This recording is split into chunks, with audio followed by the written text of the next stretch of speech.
שלום, קוראים לי עדי אייזיק מכיתה ב' 2. אני חקרתי מאיפה בא השוקולד. הכנתי לכם סרטון, מקווה שתהנו.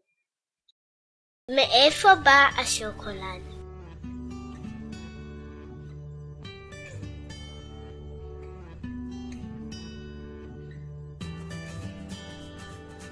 שוקולד נוצר מעץ הקקאו. העץ גדל בחוות באזורים טרופיים. גידול עצי קקאו הוא מקצוע קשה. הוא דורש תשומת לב רבה של חקלאי מיומן ומנוסה.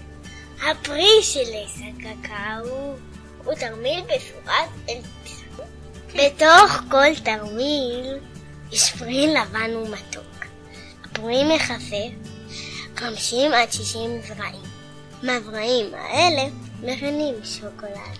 כשהפרי בשל קוטפים אותו ידנית, כיוון שהגזע של העץ גמיש מדי, אי אפשר לטפס על העץ. החקלאים משתמשים בכלי שיתוך עם ידיות ארוכות. אחרי שעושים את התרמילים, פותחים כל אחד ומרוקנים מתוך הזרעים ומפרידים ביניהם. אחר כך מפרידים לפירות ולזרעים. אלה הם זרעי הקקאו. את זרעי הקקאו מחווים בעלי בננה עד שיבשילו. אחר כך מייבשים אותם בשמש החמה. כשהזרעים בשלים ומיובשים, הם נשלחים לשוק. החקלאי יורד אותם בשקים. השקים מאומסים על ספינות.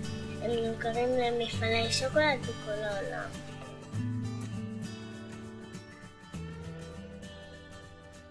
נכון שזה היה מעניין, מקווה שנהניתם.